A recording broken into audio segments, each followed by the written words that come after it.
ஆண்டவரே, இந்த கால வேளைக்காக நாங்கள் உம்மை நன்றியோடு துதிக்கிறோம். பரிசுத்தமுள்ள தெய்வத்தை பரிசுத்த அலங்காரத்தோடு தொழுது கொள்ளும்படி உம்முடைய பிள்ளைகளாக இருக்கிற எங்களை நீர் கொண்டு வந்து சேர்த்த மகாபெரிய கிருபை இரக்கங்களுக்காக நாங்கள் உமக்கு நன்றி செலுத்துகிறோம். தூய் ஆவியானவரே, இந்த நாளின் ஆராதனை எங்களுக்கு ஆசீர்வதித்து தாரும். இந்த மாதத்தினுடைய இந்த கடைசி நாளில், கடைசி வாரத்தில், கடைசி உயிர்த்தெழுந்த நாளில் உடைய பிள்ளைகளாக இருக்கிற அடியால் கடந்து வந்திருக்கிறோம்.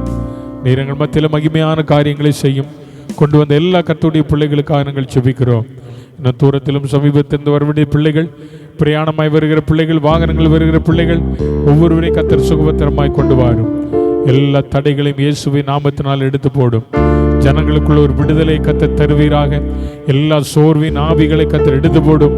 உம்மை துதிக்க கூடாதபடிக்கு, ஆராதிக்க கூடாதபடிக்கு இருக்கிற எல்லா சோர்வின் ஆவிகளை நசரேயனாகிய இயேசுவின் அதிகாரமுள்ள நாமத்தினால இந்த இடத்தை விட்டு நிர்மூலமாக்கும்படி நாங்கள் செபிக்கிறோம். கர்த்தருடைய மகிமை எங்களை மூடி மறைத்து கொள்ளட்டும். பாடுகிற பிள்ளைகள் மேல தேவனுடைய அபிஷேகம் இறங்குவதால் ஆராதனை வேளையில் ஆண்டவருடைய மகிமை வெளிப்படட்டும். நல்ல வார்த்தைகள், செய்திகள், ஆராதனை, ஆண்டவரே சாட்சியங்களை எங்கள் மத்தியில் எழுப்பி தாரும். உமக்கு மகிமை உண்டாவதாக. இயேசுவின் நாமத்தில் பிதாவே, ஆமென், ஆமென்.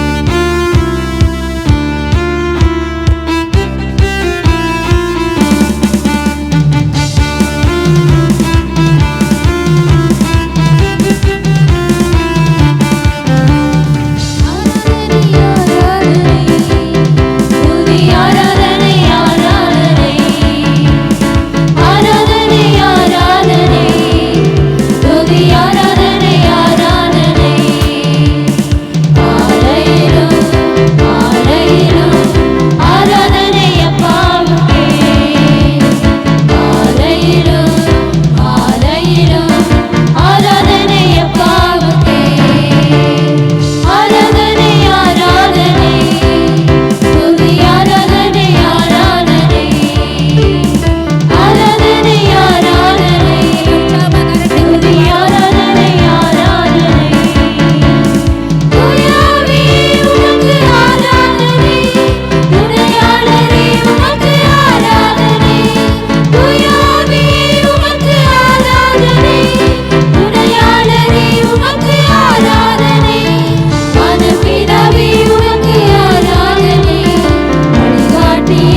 நாளில் நம்மத்தில் அருமையான மகள் ஜெஸ்ஸி அவர் வந்திருப்பது ஒரு பெரிய சந்தோஷம்.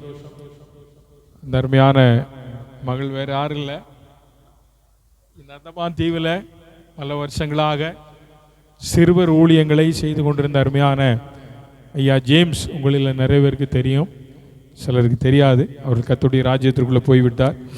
அவருடைய மகள் நம்முடைய அசம்பிளிஸ் ஆஃப் காட் ஸ்தாபனத்தின் மூலமாய் மத்திய பிரதேசத்தில் குவாலியர் என்கிறதான ஒரு பகுதியில் மிஷனரியாய் ஊழியம் செய்து கொண்டிருக்கிறார்கள்.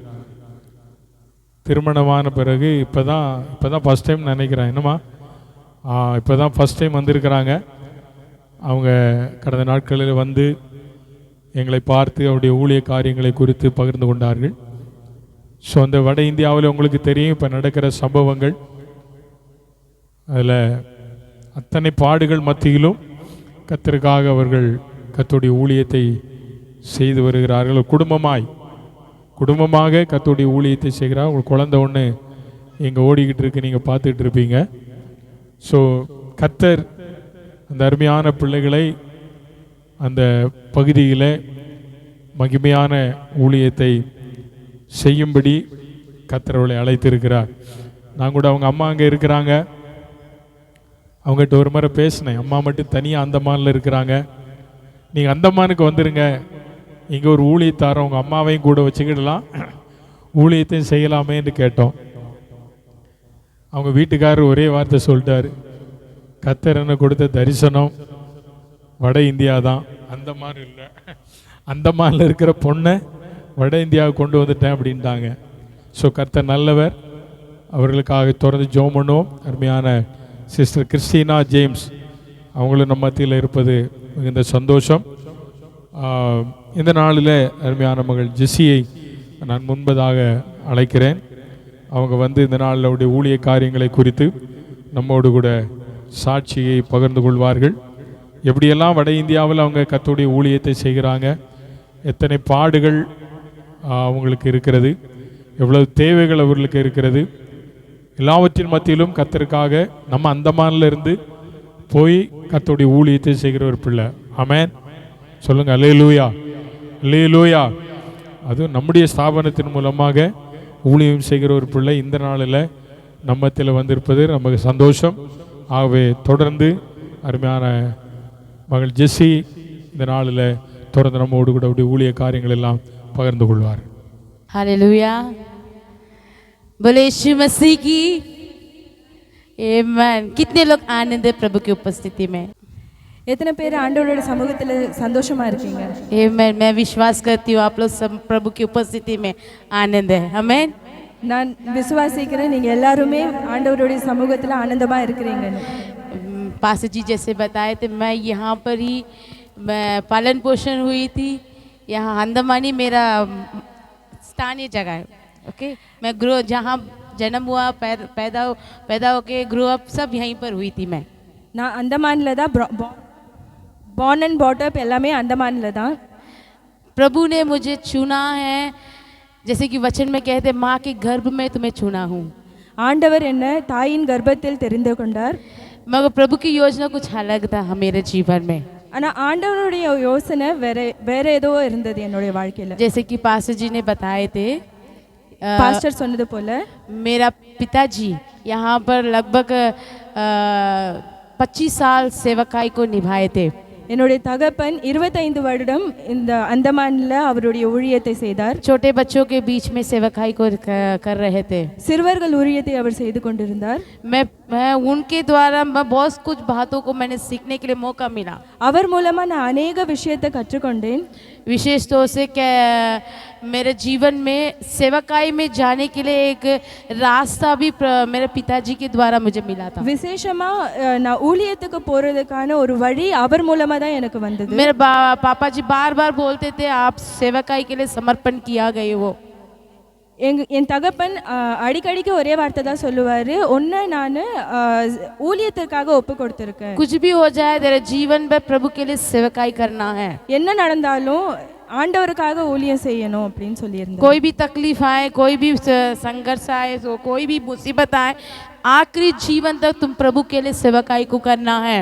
என்ன பிரச்சனைகள் வந்தாலும் உன் கடைசி நாள் வரைக்கும் ஆண்டவருக்காக நீ ஊழியம் செய்யணும்னு சொல்லியிருந்தாரு.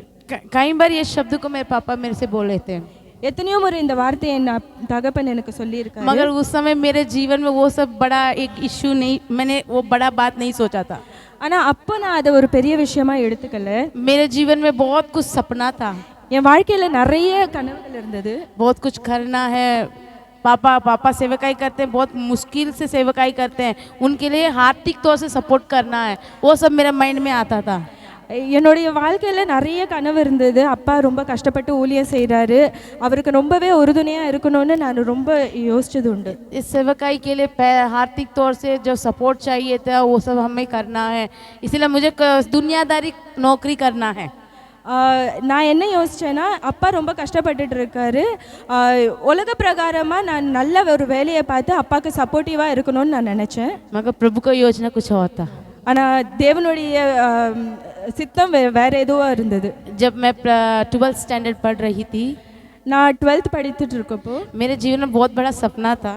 என் வாழ்க்கையில் ஒரு பெரிய கனவு இருந்தது. अच्छा पद में जाना है, अच्छा कमाई करना है. நல்ல ஒரு பதவியில் போகணும், நிறைய சம்பாதிக்கணுன்ற ஒரு கனவு இருந்தது. मगर मैं जब 12th में पढ़ रही थी, मेरे पापा जी का ख़त्म हो गए थे, देहांत हो गए थे. நான் 12வது படிக்கிறப்பவே எங்கள் அப்பா இறந்துட்டாங்க. मेरे जीवन उस समय ऐसा हो गया था, बिल्कुल शून्य. என் வாழ்க்கையை ஒரு ஜீரோன்ற ஒரு நிலைமைக்கு போயிடுச்சு. मैं कुछ नहीं कर पाऊंगी, आगे बढ़ के मैं कुछ नहीं कर पाऊंगी. இதுக்கப்புறம் என்னால் ஒன்றுமே பண்ண முடியாதுன்ற ஒரு சூழ்நிலை வந்துடுச்சு. मेरा मन में इस प्रकार से बैठ गया था, मैं कुछ नहीं कर पाऊंगी, मेरा जीवन खत्म है, बस इतना ही. என் மனசில் ஒரே ஒரு விஷயம் பதிஞ்சிடுச்சு, இதுக்கப்புறம் என்னால் ஒன்றுமே பண்ண முடியாது, என் லைஃப் இதோட முடிஞ்சிடுச்சு அப்படின்ற ஒரு. मगर प्रभु ने जब मेरा एग्जाम्स खत्म हुआ था, उसे तुरंत ही मुझे बाइबल कॉलेज जाने का एक मौका मिला. ஆனால் ஆண்டவர் என்னுடைய 12th முடிஞ்ச உடனேவே பைபிள் காலேஜில் சேர்றதுக்கு உதவி செய்தார். वो जब से वो मौका मिला था मेरे जीवन में, कोई मेरे साथ में नहीं आए थे मेरे को वहाँ पर पहुँचाने के लिए या एडमिशन कराने, कोई नहीं आए थे, मैं अकेली गई थी. அப்படிப்பட்ட ஒரு சூழ்நிலையில் எனக்குன்னு என் கூட நின்று எனக்காக அட்மிஷன் பண்ணவோ என் கூட போகவோ யாருமே இல்லை, நான் தனியாக தான் போனேன். मैं तब तक मैं कहीं अकेला नहीं ट्रैवल नहीं करी थी. அது வரைக்கும் நான் எங்கேயுமே தனியாக ட்ராவல் பண்ணதில்லை. मगर प्रभु ने मेरे जीवन इतना हिम्मत दिया अकेला जाके ट्रैवल करने का और वहाँ जाके एडमिशन लेने का, मेरा इतना परमेश्वर ने मुझे हिम्मत दिया था. ஆனால் ஆண்டவர் எனக்கு ஒரு தைரியத்தை கொடுத்தார். நான் தனியாக போய் அங்கே அட்மிஷன் வாங்கி அங்கே படிக்கிறதுக்கான உதவி எனக்கு ஆண்டவர் செய்தார். मगर पढ़ने के समय में भी फीस की बात में आएगा तो फीस में भी मैं जमा करने बहुत दिक्कत हो रहा था. படிக்கிறப்பவும் ஃபீஸ் பே பண்ணுறது கூட எனக்கு ரொம்ப கஷ்டமாக இருந்தது. क्योंकि मेरे को सपोर्ट करने के लिए कोई नहीं थे. ஏன்னா எனக்கு சப்போர்ட் பண்ணுறதுக்கு வேற யாரும் இல்லை. ना पढ़ाने के लिए कोई थे, ना सपोर्ट करने के लिए कोई नहीं थे मेरे साथ देने वाले. என்னை படிக்க வைக்கவோ இல்லை எனக்கு சப்போர்ட் பண்ணுறதுக்கோ வேற யாருமே இல்லை. मगर सचमुच में प्रभु महान था. मेरा स्थानीय कलीसिया ने मुझे स्पॉन्सर दिए थे ताकि वो हम पूरा 3 साल बाइबल कॉलेज ख़त्म करने के लिए. ஆனால் நம்ம ஆண்டவர் பெரியவர் எனக்கு ஒரு ஸ்பான்சரை கொடுத்தார். அவங்க எனக்கு முழுசாக 3 வருடம் ஸ்பான்சர் பண்ண ஆண்டவர் உதவி செய்தார். मगर आज बाइबल कॉलेज ख़त्म हो गया. जैसे मैं बाइबल कॉलेज ख़त्म होकर यहाँ पर आई थी, பைபிள் காலேஜ் முடிஞ்சு வந்த பிறகு तुरंत अगले साल ही मेरे जीवन में प्रभु ने एक अच्छा सेवक को मेरे जीवन साथी के रूप में दिया था. அடுத்த வருஷமே ஒரு வாழ்க்கை துணை எனக்கு ஆண்டவர் கொடுத்தார். मगर मैं सोच के नहीं देखी मेरे जीवन साथी बहुत दूर से आएंगे करके. ஆனால் நான் நினச்சி கூட பார்க்கல என்னுடைய துணைவர் வந்து ரொம்ப தூரத்துல இருந்து வருவாருன்னு நான் நினைக்கிறேன். मगर बाइबल कॉलेज में जब मैं पढ़ रही थी तब मेरे जीवन में एक भविष्यवाणी आया था. நான் பைபிள் காலேஜில் படிக்கிறப்பவே எனக்கு ஆண்டவர் ஒரு தரிசனத்தை கொடுத்தார். जब मैं 3rd ईयर पढ़ रही थी, நான் 3rd இயர் படித்துட்டு இருக்கப்போ तब एक प्रभु के दास अमेरिका से आए थे हमारे सिखाने के लिए, क्लास लेने के लिए. நான் 3rd இயர் படிக்கிறப்போ ஒரு கர்த்தருடைய ஊழியக்காரர் அமெரிக்கால இருந்து வந்திருந்தார் எனக்கு டீச் பண்ண. उन्होंने इस प्रकार से बोले थे, मेरा नाम लेके बोले थे. அவர் என்னோட பேரை விட்டு சொன்னார். इस प्रकार से बोले जैसे आप उठ के पीछे जाके वो दूर से चल के वापस आ जाओ. ஜெசி நீங்க எந்திரிச்சு பின்னால போயிட்டு அங்கிருந்து திரும்ப நடந்து வாங்கன்னு சொன்னாரு. प्रभु आपको बहुत दूर देश लेके जाने वाला है. ஆண்டவர் உன்னை ரொம்ப தூர தேசத்துக்கு கொண்டு போவாருன்னு சொன்னாங்க. इस प्रकार से भविष्यवाणी मेरे जीवन में आया. இந்த மாதிரி ஒரு தரிசனம் என் வாழ்க்கையில तब வந்தது. मुझे कुछ समझ में नहीं आया, शायद किसी प्रभु ने बताया वो किया करके मैं भी जाके आ गई थी. அப்போ எனக்கு அது ஒன்றும் புரியல. ஆண்டவர் சொன்னாரு, சரி நான் அவங்க சொன்னதை செஞ்சுட்டு வந்துட்டேன். जब मैं मेरा जीवन साथी मिला तभी मालूम चला प्रभु मेरे दूर देश लेके जा रहा है. அப்போ அப்புறமா தான் என்னோட வாழ்க்கையில் எனக்கு தெரிஞ்சது ஆண்டவர் என்ன தூர தேசத்துக்கு கொண்டு போறாரு. मध्य प्रदेश में नॉर्थ एमपी लेके गया है. नॉर्थ एमपी ग्वालियर क्षेत्र में हम सेवकाई कर रहे हैं. மத்திய பிரதேசத்தில் இருக்கிற நார்த் எம்பிக்கு என்னை கொண்டு போனாரு, ग्वालियरன்ற ஒரு இடத்துக்கு. हमारा मध्य प्रदेश मतलब ग्वालियर क्षेत्र में लगभग 25 लाख लोग लगते हैं. எங்களுடைய ग्वालियर என்ற இடத்துல 25 லட்சம் பேர் இருக்காங்க. आप लोग सब सुने होंगे पुलान देवी. நீங்களாம் கேட்டிருப்பீங்க புலன் தேவின்ற ஒரு பேர். சாம்பல் பள்ளத்தாக்கு கேள்விப்பட்டிருக்கீங்களா? சாம்பல் பள்ளத்தாக்கு கேள்விப்பட்டிருக்கீங்களா? हम वही क्षेत्र में सेवकाई को निभा रहे हैं. அதே இடத்துல தான் நாங்க ஊழியத்தை செய்து கொண்டிருக்கிறோம். वहाँ पर इतना कठिन स्थिति है, वहाँ पे அங்கே அவ்வளோ கடினமான ஒரு சிச்சுவேஷன் இருக்கு. लगभग 25 लाख लोग हैं वहाँ पर जनसंख्या. அங்க 25 லட்சம் பேர் இருக்கிறாங்க. सिर्फ ग्वालियर के जनसंख्या को मैं बता रही हूँ. வெறும் ग्वालियर மட்டும் தான் நான் சொல்றேன். वहाँ पर इतना लोग रहते हैं मगर मसीहों की संख्या सिर्फ 2000 लोग हैं. அங்க 25 லட்சம் பேர் இருக்கும்போதும் 2000 பேர் தான் அங்க கிறிஸ்தவர்களா இருக்கிறாங்க. सारे डिनोमिनेशन चर्चेस को मिला के मैं बोल रही हूँ. எல்லா டினாமினேஷன் சர்ச்சஸையும் சேர்த்து தான் நான் சொல்லிட்டு இருக்கேன். सिर्फ 22 चर्चेस है वहाँ पर. அங்க 22 சர்ச் மட்டும் தான் இருக்கு. वहाँ में मसीहों की संख्या 0.00% है. அங்க கிறிஸ்தவர்களுடைய எண்ணிக்கை வந்து 0.00% தான் இருக்கு. 25 लाख लोग कहाँ पर है और 2000 लोग कहाँ पर है? 25 லட்சம் எங்க இருக்கு, 2000 பேர் எங்க இருக்கு. उसमें दशमांश भी नहीं है मसीह लोग की संख्या. அதுல ஒரு 10% கூட இல்ல கிறிஸ்தவர்களுடைய எண்ணிக்கை. की बात है. எவ்வளவு கஷ்டமான விஷயம். वहाँ पर सेवकाई को करना बड़ी कठिन बात है. அங்க சேவை செய்யறது ரொம்ப கஷ்டமான விஷயம். वहाँ पर हम ट्रैक्स डिस्ट्रीब्यूट नहीं कर सकते हैं. அங்க ட்ராக்ஸ் டிஸ்ட்ரிபியூஷன் நாங்க பண்ண முடியாது. वहाँ पर गली के किनारे में खड़े होकर माइक पकड़ के प्रचार नहीं कर सकते हैं. அங்க தெருவுல நின்னு நாங்க மைக் பிடிச்சு பிரச்சாரம் பண்ண முடியாது. वहाँ पे यदि हम हॉस्पिटल की सेवकाई नहीं कर सकते हैं, ஹாஸ்பிடல் ஊழியங்களும் நாங்க செய்ய முடியாது. बपतिस्मा नहीं दे सकते हैं, பேப்டிசம் கொடுக்க முடியாது. बपतिस्मा देने के लिए मना है. பேப்டிசம் கொடுக்கிறது அங்க தடை பண்ணப்பட்டிருக்கு. यदि आप बपतिस्मा देना है आपको कलेक्ट्रेट में जाके परमिशन लेना है. பேப்டிசம் கொடுக்கணும்னா கலெக்டரேட்ல போய் நம்ம பெர்மிஷன் வாங்க வேண்டியது இருக்கு. वो कलेक्टर में जाएंगे तो उन लोग हमारे दिमाग को घुमा देंगे एकदम. அங்க கலெக்டரேட்ல போனோம்னா அவங்க நம்ம பிரெயின் வாஷ் பண்ணிடுவாங்க. यदि हम ये सब पार करके यदि हम बपतिस्मा देंगे हम जेल में जाएंगे. அதை தாண்டி நாங்க பப்திசம் கொடுத்தோம்னா நம்மள ஜெயில்ல போட்டுருவாங்க. 10 साल की जेल की सजा है और 10 लाख रुपया जुर्माना है. 10 வருஷம் ஜெயில் தண்டனை இருக்குது. 10 லட்சம் ரூபாய் ஃபைனும் கட்டணும், அபராதம் கட்டணும். इस स्थिति है ग्वालियर क्षेत्र में सेवकाई करने का. ग्वालियरல இந்த மாதிரி ஒரு सिचुएशन தான் இப்போ நடந்துட்டு இருக்கு. हमारा एजी कलीसिया सिर्फ एक ही हम अकेला एजी कलीसिया हमें निर्माण कर रहे हैं. ஒரே ஒரு ஏஜி சபை தான் இருக்குது, அது நான் தான் நடத்திட்டு இருக்கேன். होसाना फर्स्ट एजी चर्च, होसाना फर्स्ट एजी चर्चன்ற ஒரு பேர்ல நடத்திட்டு இருக்கோம். वहाँ के हमारे कलीसिया में लगभग पूरे के पूरे हिंदू परिवार आते हैं, कोई भी मसीह परिवार नहीं है. எங்க சபையில எல்லாருமே வந்து ஹிந்து பேக்ரவுண்ட்ல இருந்து வந்தவங்க தான், யாருமே கிறிஸ்டியன்ஸ் இல்ல. वहाँ पर क्या पर्सनल इवेंजलिज्म ही कर सकते हैं, खुला द्वार नहीं है. அங்க पर्सनலா इवेंजलिज्म தான் நாங்க செய்ய முடியுமே தவிர ஓபனா நாங்க பண்ண முடியாது. वहाँ पे आरएसएस का हेडक्वार्टर वहीं पर है. आरएसएस ஓட ஹெட்குவார்ட்டரும் அங்க தான் இருக்கு. बजलंदर हिंदू परिषद वहीं पर है. हिंदू परिषदों அங்க தான் இருக்கு. सो वहाँ पर हमारा पूर्व प्राइम मिनिस्टर अटल बिहारी वाजपेयी सुने हैं? நம்மளுடைய past prime minister Atal Bihari Vajpayee उनके घर के जस्ट पीछे वाली गली में हमारा चर्च चल रहा है. அவங்க வீட்டோட பின்னால இருக்கிற தெருவுல தான் எங்க சர்ச்சே இருக்கு. वो क्षेत्र पूरा जैन परिवार रहते हैं. அங்க அந்த லொகாலிட்டில ஃபுல்லாமே ஜெயின் குடும்பத்தை சேர்ந்தவங்க தான் இருக்காங்க. ஜெயின் मतलब நிர்வாண சாமியார். ஓகே, நிர்வாண சாமியார் இருக்காங்க இல்லையா, அவங்கள வணங்குற ஜனங்கள் தான் அங்க நாலா திசையும் இருக்காங்க. ஓகே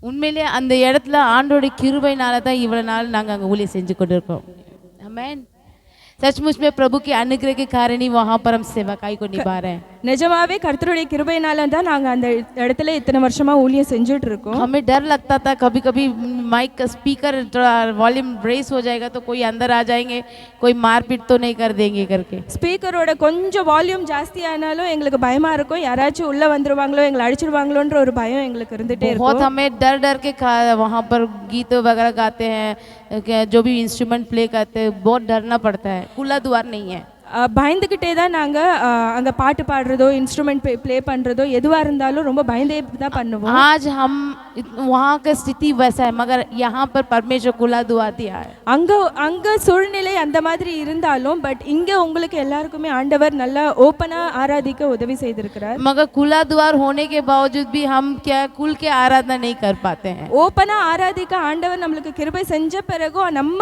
ஓப்பனாக பார்க்காம இருக்கோம் இன்னும் हमारे जीवन में संघर्ष है हमारे जीवन में हमें खुला द्वार नहीं है आराधना नहीं कर सकते फिर भी सभी लोग डर डर के चर्च आते हैं எங்க வாழ்க்கையில நிறைய பிரச்சனைகள் இருக்கு அந்த இடத்துல ஆராதிக்க முடியாத ஒரு சிச்சுவேஷன்லயும் ஜனங்கள் ஆராதிக்க வராங்க अभी एक रूल्स आया है वहाँ पर क्या जो भी नया नया उद्धार पाके मसीह जीवन में आते उनके सर्टिफिकेट में क्या लिखा रहना है क्रिश्चियन करके लिखा रहना है அங்கே இப்போ ஒரு ரூல்ஸ் போட்டிருக்காங்க என்னன்னா யாரெல்லாம் கிறிஸ்துவத்தில் மாறி இருக்காங்களோ அவங்க சர்டிஃபிகேட்டில் கிறிஸ்டியன் எழுதி சேஞ்ச் பண்ண சொல்லி ரூல்ஸ் வந்திருக்கு यदि उनके सर्टिफिकेट में मसीह करके नहीं लिखा रहेगा वो यदि चर्च में आएंगे यदि पकड़ा जाएगा पास्टर और उनके परिवार को जेल लेके चले जाएंगे அப்படி அவங்க சர்டிஃபிகேட்டில் கிறிஸ்டியன்னு போட்டு இல்லைன்னா போலீஸ் வந்து பாஸ்டரையும் அவங்களுடைய ஃபேமிலியும் எடுத்துகிட்டு போய் ஜெயிலில் போட்டுருவாங்க क्योंकि उन पास्टर क्या कहते हैं उनको धर्म परिवर्तन कर रहे हैं அவங்க என்ன சொல்கிறாங்கன்னா பாஸ்டர் வந்து அவங்களுடைய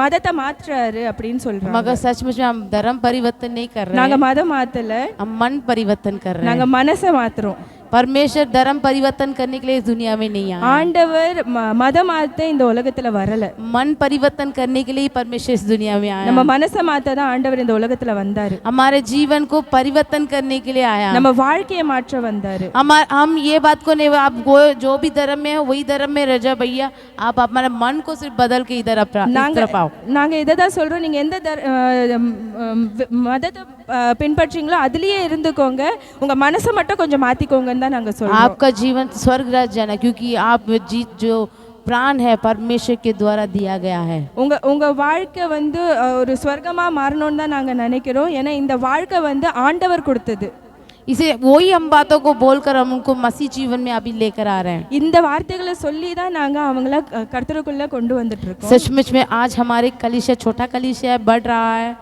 இப்போ பார்த்தீங்கன்னா எங்கள் சபை ஒரு சின்ன சபை தான் ஆனால் இப்போ வளர்ந்துட்டு வருது पूरे की पूरे हिंदू लोग हैं हमारे चर्च में ஃபுல்லாவே வந்து हिंदू மக்கள் தான் அங்க இருக்காங்க एक भी मसीह परिवार नहीं है யாரும் அங்க கிறிஸ்டியன்ஸ் இல்ல एक भी मसीह को जानने वाले नहीं है யாரும் ஆண்டவரை அறிந்தவங்க அங்க இல்ல बहुत लोग आए थे நிறைய பேர் வந்தாங்க बहुत लोग चले गए நிறைய பேர் போயிட்டாங்க बहुत लोग चमत्कार हुआ था நிறைய பேருக்கு அற்புதம் நடந்தது चमत्कार प्राप्त किए அற்புதத்தை பெற்றுக்கொண்டாங்க वापस लौट के पीछे दुनिया की ओर चले गए திரும்பவும் பின்மாற்றத்துல போயிட்டாங்க जो बहुत लोग टूटे हुए मन के साथ आए உடைஞ்சு போன உள்ளத்தோட வந்தவங்க उनके जीवन में शांति मिला आशीष प्राप्त करे फिर से वापस लौट के चले गए அவங்க வாழ்க்கையில வந்து சமாதானம் கிடைச்சது ஆசீர்வாதம் கிடைச்சது எல்லாத்தையும் பெற்றுக்கொண்டு திரும்பவும் பின்மாற்றத்தின் வழியில போயிட்டாங்க मसीह जीवन में लोगों को कलीसिया में बैठाना बहुत कठिन बात है ஏன்னா கிறிஸ்துவ வாழ்க்கையில ஜனங்களை சபைக்குள்ள உட்கார வைக்கிறது ரொம்ப கஷ்டமான ஒரு விஷயம் क्योंकि उन लोग के विचार अलग होता है ஏன்னா அவங்களுடைய சிந்தனை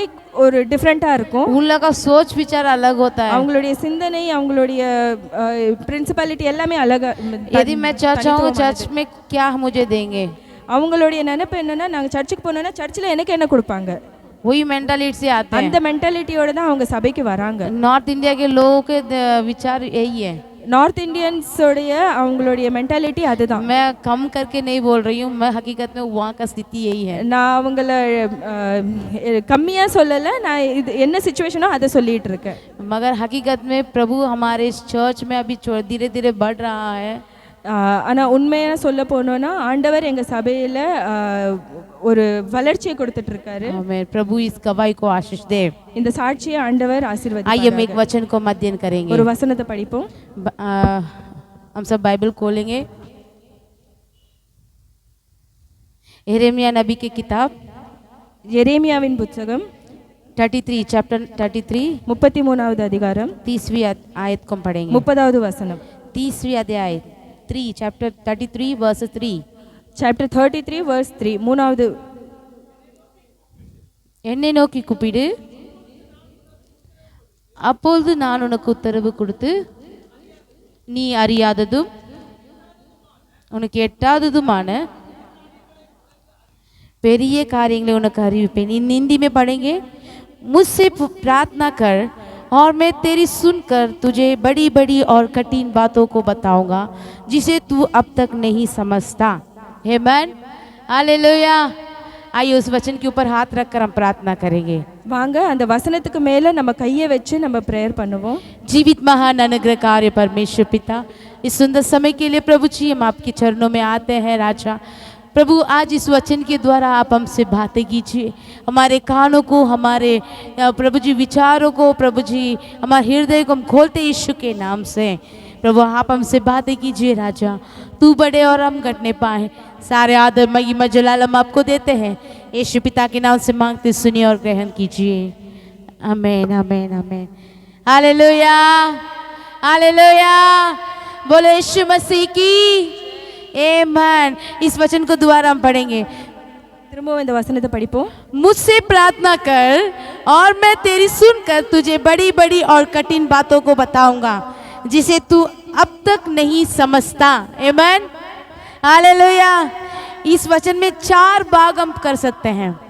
இந்த வசனத்தை 4 பாகமா நம்ம பிரிக்க முடியும். इन इंग्लिश में इस प्रकार से ले, call to me, I will answer you, I will show you great and mighty thing which you do not no.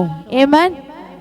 इसमें 4 भाग में हम डिवाइड कर सकते हैं। இந்த வசனத்தை நம்ம 4ஆ பிரிக்கலாம். इसमें पहला भाग लिखा है कॉल टू मी, என்னை நோக்கி கூப்பிடு, मुझसे प्रार्थना कर।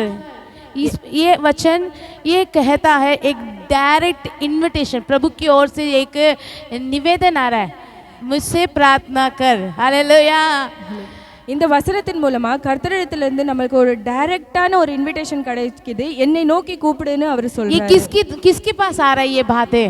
இந்த வார்த்தை யார் இடத்திலிருந்து வருது? यिर्मयाह नबी के पास आ रहा है। எரேமியா தீர்க்கதரிசிக்கு இந்த வார்த்தை போகுது. यिर्मयाह नबी क्या ये यिर्मयाह नबी के जीवन में ये बात क्यों आ रहा है? எரேமியாவோட வாழ்க்கையில இந்த வார்த்தை ஏன் வந்தது? इसको एक बार रिवाइंड करके हम पीछे और देखेंगे तो இத ஒரு விஷயம் நம்ம ரிவைண்ட் பண்ணி பார்த்தோம்னா, यिर्मयाह नबी संघर्ष हो रहा, अपने मन में व्याकुल हो रहा है। எரேமியா தீர்க்கதரிசி அவருடைய இருதயத்துல வியாகுலப்பட்டவராய் இருந்தாரு.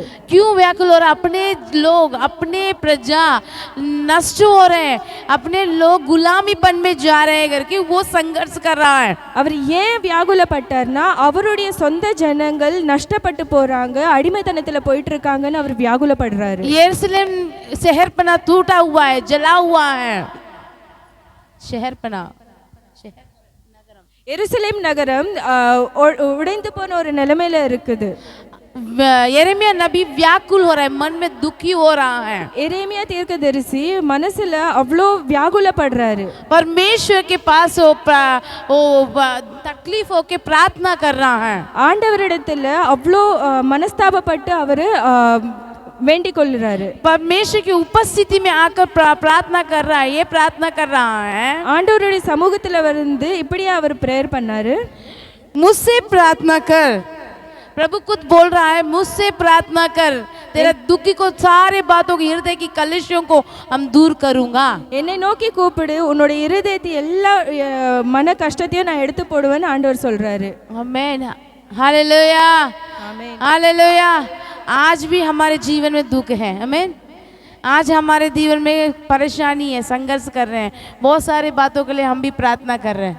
இன்னைக்கும் நம்மளுடைய வாழ்க்கையில் நிறைய விஷயம் வந்து நம்மளை கஷ்டப்படுத்திட்டு இருக்கு, துக்கப்படுத்திட்டு இருக்கு. நம்ம நிறைய விஷயத்தில் கஷ்டப்பட்டுட்டு हम இருக்கோம். प्रभु के पास आके हमें वो चाहिए, प्रभु जी मुझे आशीष चाहिए, मुझे पैसे चाहिए, मेरे शरीर में चंगाई चाहिए, मुझे अच्छा पद चाहिए, इसी के लिए हम प्रार्थना कर रहे நம்ம हैं. ஆண்டவரிடத்துல வந்து ஆண்டவரே எனக்கு நல்ல வேலை வேணும், எனக்கு காசு வேணும், நல்ல பதவி வேணும், என் உடம்புல நல்ல சரீர சுகம் வேணும்னு நம்ம ப்ரேயர் பண்ணிட்டு இருக்கோம். कभी भी मैं ऐसा प्रार्थना किए हैं, प्रभु जी मेरे लोग नष्ट हो रहे हैं. நம்ம எப்பயாச்சும் இப்படி ப்ரே பண்ணியிருக்கோமா, கர்த்தாவே என் ஜனங்கள் நஷ்டப்பட்டு போயிட்டு मेरे இருக்காங்க, लोगों के लिए मैं प्रार्थना कर रहा हूँ प्रभु जी, करके कभी प्रार्थना किए हैं? என் ஜனங்களுக்காக நான் உங்களிடத்துல வேண்டிக் கொள்ளுகிறேன் அப்படின்னு நம்ம எப்பயாச்சும் ப்ரேயர் பண்ணியிருக்கோமா? हमारे मन में ये विचार नहीं आता है. நம்ம மனசுல இப்படிப்பட்ட ஒரு எண்ணம் வர்றது இல்ல. हमारे जीवन में सभी हम दुनियादारी के बातों की ओर हम ध्यान लगाते हैं. நம்ம வாழ்க்கையில உலகத்துக்குரிய காரியத்துல நம்மளுடைய எண்ணங்கள் எல்லாம் இருக்கு. मगर यिर्मयाह नबी, ஆனா எரேமியா தீர்க்கதரிசி वो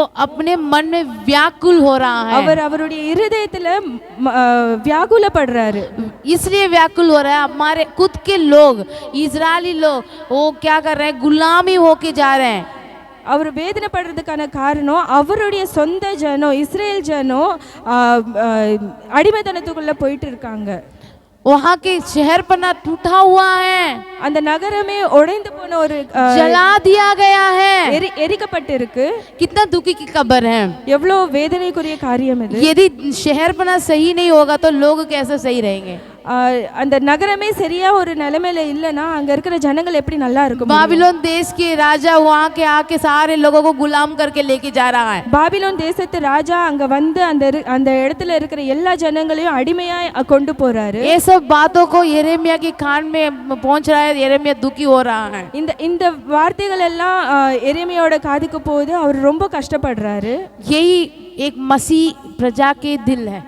இதுதான் ஒரு கிறிஸ்தவருடைய உண்மையான இருதயம். एक प्रभु की दास की हृदय यही होता है. ஒரு கர்த்தருடைய ஊழியக்காரருடைய இருதயம் இப்படிதான் अपने இருக்கும். लोग नष्ट हो रहे हैं, தன் ஜனம் அழிந்து போயிட்டு अपने இருக்காங்க. शहर के लोग नष्ट हो रहे हैं, அந்த நகரத்துடைய ஜனங்கள் அழிந்து போயிட்டு இருக்காங்க. पाप के बंधन में झगड़े हुए हैं, பாவத்துடைய அந்த கட்டுக்குள்ள போயிட்டு இருக்காங்க.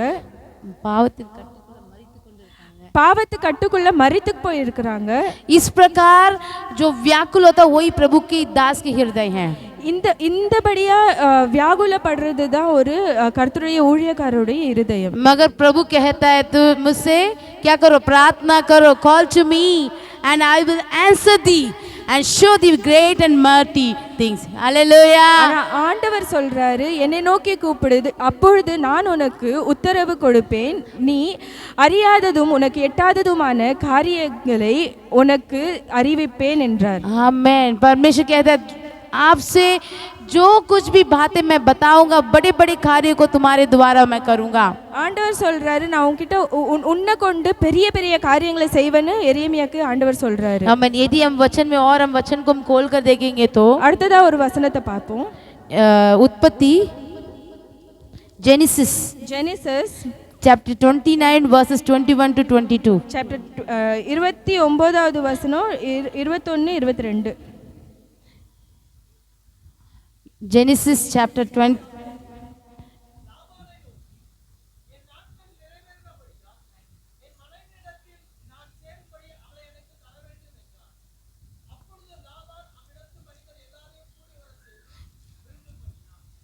ओके, यहाँ पर हम एक वचन को हम देखते हैं, याकूब के बारे में हम देखते हैं. இங்கே யாக்கோபை பற்றி நம்ம பார்க்கிறோம். ओके, याकूब के जीवन में कैसा हुआ करके वो देख रहे हैं. யாக்கோபுடைய வாழ்க்கையில என்ன நடந்தது அதை நம்ம இப்ப பார்க்க போறோம். ओके, उसके बाद दूसरा और एक वचन को हम पढ़ेंगे. இன்னொரு வசனத்தை படிக்கலாம். Genesis chapter 37 verses 5 to 9. ஆதியாகமம் 37 5 முதல் 9 வரை.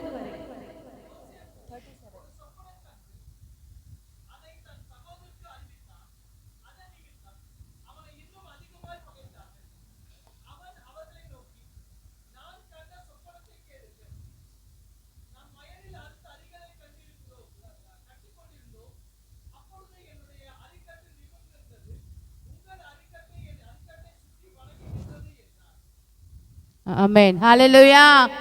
यहाँ पर एक बात यहाँ पे एक घटना हो रहा है यूसुफ के जीवन में। இங்க ஒரு சம்பவம் நடக்குது யோசேப்புனுடைய வாழ்க்கையில. जैसे कि योसेफ के जीवन में एक ऐसा घटना हो रहा है, एक दर्शन मिल रहा है, सपना नहीं बोल सकते, दर्शन मिल रहा है। யோசேப்புனுடைய வாழ்க்கையில ஒரு தரிசனம் கிடைக்குது. इस प्रकार से दर्शन मिल रहा है। அந்த தரிசனமாவது இந்த விதமா இருந்தது. उनकी 11 भाइयों की जो वो फसल की जो बांध के रखे हैं ना, वो अपने यूसुफ के सामने गिर पड़ रहा है, दंडवत कर रहा है। யோசேப்பினுடைய 11 சகோதரர்களுடைய அரிக்கட்டு வந்து யோசேப்பை பார்த்து வணங்கி நிக்குது. ओके, यूसुफ के सामने दंडवत कर रहा है, யோசேப்பை வணங்கி நிக்குது. आमीन। ये एक दर्शन है, இது ஒரு தரிசனம்.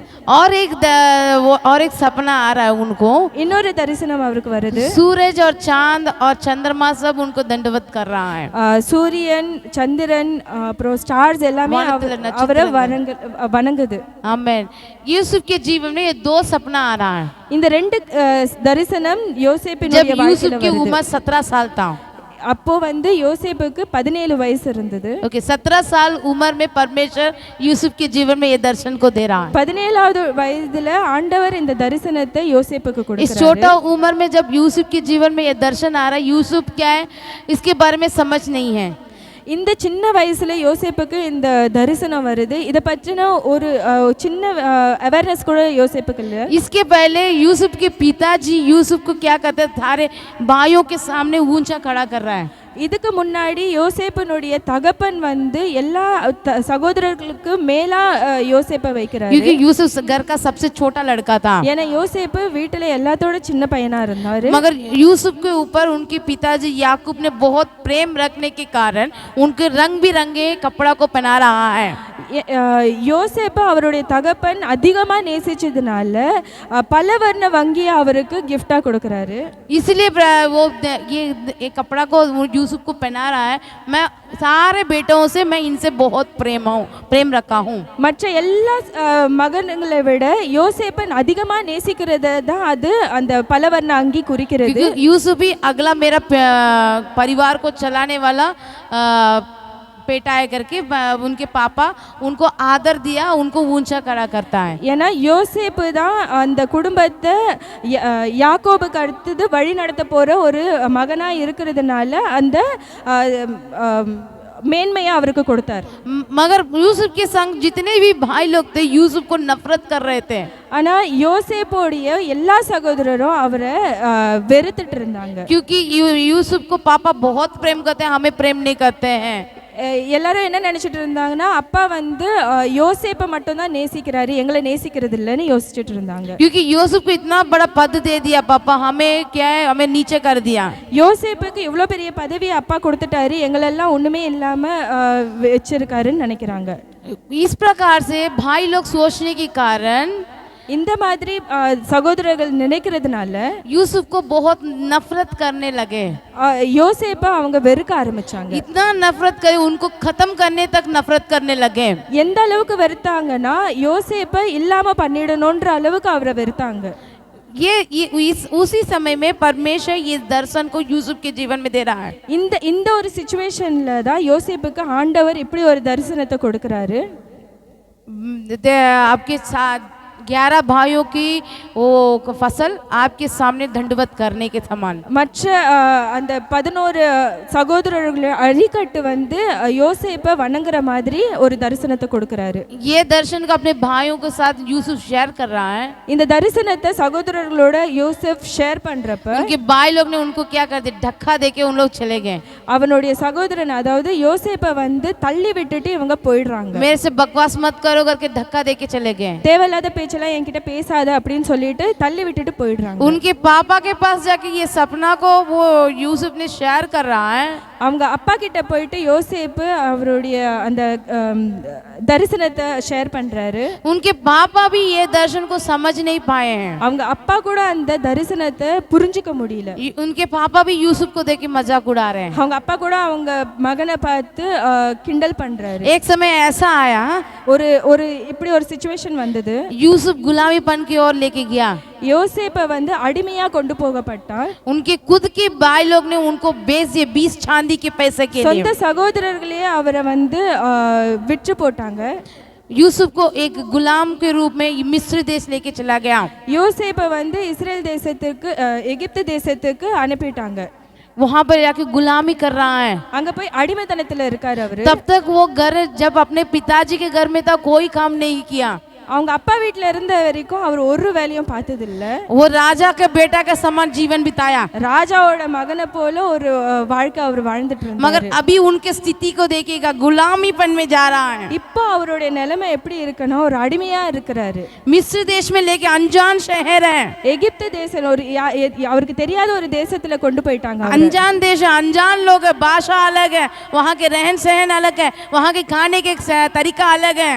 ஒரு அறியாத தேசம், அவங்க இருக்கிற விதம் வேற, அவங்க சாப்பிடுற விதம் வேற, எல்லாமே ஒரு டிஃபரெண்டா அவருக்கு இருந்தது. मगर वहाँ जाके भी वो पवित्र जीवन बिताया। ஆனா அங்க போய் அவர் ஒரு பரிசுத்தமான வாழ்க்கையை தான் வாழ்ந்தாரு. वहाँ पे मूर्ति पूजा करने वाला देश है। सबसे बड़ा क्या है, मिस्र देश एक मूर्ति पूजा करने वाला देश है। அங்க வந்து ஐடல் வர்ஷிப் நடக்குது. मगर यूसुफ एक इजरायली है। ஆனா யோசேப்பு வந்து ஒரு இஸ்ரவேல், इजराइल का पुत्र है यूसुफ। இஸ்ரவேலுடைய புத்திரர் யோசேப்பு. क्योंकि परमेश्वर याकूब को इजराइल बना दिया था। ஏன்னா ஆண்டவர் யாக்கோபை இஸ்ரவேலா மாற்றினாரு. इजराइल का पुत्र है यूसुफ। இஸ்ரவேலுடைய மகன் தான் யோசேப்பு.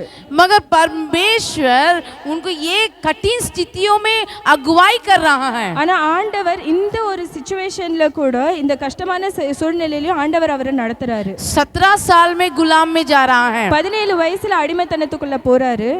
पक्का जवान उम्र है। आमीन। ஒரு டீனேஜ், நல்ல டீனேஜ், एकदम जवान उम्र है। ஒரு நல்ல ஒரு வாலிபனா இருந்தாரு. जवान उम्र में जवान बच्चों के जीवन में क्या क्या विचार जाता है। ஒரு வாலிப வயசுல பசங்களுடைய இருதயத்துல என்னென்ன யோசனைகள் कितना இருக்கும், अभिलाषाएं होगी, எவ்வளவு ஆசைகள் இருக்கும், कितना इच्छाएं होगी, எவ்வளவு விருப்பங்கள் இருக்கும். मगर परमेश्वर यूसुफ की इस कठिन स्थिति में अगुवाई कर रहा है। ஆனா ஆண்டவர் இந்த ஒரு கஷ்டமான சிச்சுவேஷன்லயும் ஆண்டவர் அவரை வழி हम நடத்துறாரு. थोड़ा सोच के देखना, यूसुफ कैसी रास्ते में गुजरा हुआ होगा। நம்ம யோசிச்சு பார்க்கலாம் யோசேப்பு எப்படி ஒரு சூழ்நிலையில வாழ்ந்துட்டு वहाँ पर இருந்தாரு. एक घटना हो रहा है। அங்க ஒரு சம்பவம் நடக்குது. फोतीवा का पत्नी, போர்த்திபாவுடைய வைஃப், फोतीवा की पत्नी यूसुफ के ऊपर गलत नजर रख रही है। அவங்களுடைய மனைவி வந்து யோசேப்பு மேல ஒரு தப்பான ஒரு பார்வையில இருக்காங்க. क्योंकि उसको कैसे भी पाप में गिराना है। அவனை எப்படியாவது வந்து பாவத்துல தள்ளணும்னு நினைக்கிறாங்க. यूसुफ मूर्ति पूजा नहीं करता है। யோசேப்பு வந்து ஐடல் வர்ஷிப் பண்ண மாட்டாரு. मगर वो अच्छा पढ़ा लिखा इंसान लड़का है, நல்ல படித்த ஒரு பையன், मगर शरीर में अच्छा तंदुरुस्त लड़का है। நல்ல வாட்ட சாட்டமா கம்பீரமா இருக்கிற பையன். उसको कैसे भी हमारे जाल में डालेंगे करके எப்படியாச்சும் நம்ம வலையில அவனை இழுத்துக்கணும்னு நினைக்கிறாங்க. फिर फोतीवा की पत्नी ने जाल बिछाई थी। போர்த்திபாவுடைய மனைவி வந்து அவருக்காக வலை விரிக்கிறாங்க. मगर यूसुफ ஆனா யோசேப்பு परमेश्वर को भय मानने के कारण, ஆண்டவருக்கு பயந்ததுனால, परमेश्वर को अपने जीवन में आगे रखने के कारण, ஆண்டவரை அவருக்கு முன்னாக வைத்ததுனால, जब फोतीवा की पत्नी उसकी कपड़ा को जब फाड़ रही है, போர்த்திபாலுடைய மனைவி அவங்க வஸ்திரத்தை கிழிக்கும் போதும், कपड़ा फाड़ने से भी कोई बात नहीं, वो नंगा भाग रहा है। வஸ்திரத்தை கிழித்தாலும் பரவாயில்லன்னு சொல்லிட்டு நிர்வாணமா ஓடுறாரு. वो पवित्र इंसान है। அவர் பரிசுத்தமான மனுஷன். वो बस अब भागने के कारण उनके जीवन में परेशानी को मोल लिया। அந்த ஓடுனதுனால அவருடைய வாழ்க்கையில வந்து ஒரு பெரிய பரிசானி, கஷ்டத்தை பாக்குறாரு. वो इस प्रकार से कठिन स्थिति को देख रहा है। இந்த பிரகாரமான ஒரு கஷ்டத்தை பாக்குறாரு. उसको जेल में डाल दिया है, அவரை ஜெயில்ல போடுறாங்க. कुछ भी गलत नहीं किया है, ஒரு தப்பும் பண்ணல. मगर फोतीवा की पत्नी ने उनके गलत आरोप लगा रही है। ஆனா போர்த்திபாவோட மனைவி வந்து அவர் மேல தப்பான ஒரு வழக்க வைக்கிறாங்க, कुछ सुमकरांग। फोतीवा की पत्नी उनके ऊपर गलत बातों के बोलने के कारण वो उनके पति फोतीवा ने क्या कर दिया, उनको जेल में डाल दिया। அவங்க மனைவி சொன்னதனால போர்த்திபா என்ன பண்றாங்க, தப்பா சொன்னதனால அவரை ஜெயில்ல போட்டுறாங்க। मगर फोतीबा को मालूम है यूसुफ ऐसा करने वाला व्यक्ति नहीं है। போர்த்திபாக்கு தெரியும் யோசேப்பு இப்படிப்பட்ட பையன் இல்ல। मगर यूसुफ जहां पे जेल में डाला था वहां पर ही वो ऊंचा परमेश्वर के द्वारा ऊंचा किया। ஆனா யோசேப்பு ஜெயில்ல போட்டாலும் அந்த இடத்துல தான் ஆண்டவருக்காக அவர் எழுந்து நின்னாரு। इस प्रकार से हम देखेंगे यूसुफ के जीवन में हर स्थितियों में, हर परेशानी में परमेश्वर उनके साथ रहा। இந்த பிரகாரமாக தான் நம்ம பார்க்க முடியுது. யோசேப்புனுடைய வாழ்க்கையில ஒவ்வொரு கடினமான சிச்சுவேஷன்லயும் ஆண்டவர் அவர் கூட இருந்தாரு. उनके जीवन में जब बचपन में उनको दर्शन मिल रहा है, அவங்க வாழ்க்கையில அவருடைய சிறு வயதுல ஒரு தரிசனம் கிடைச்சது.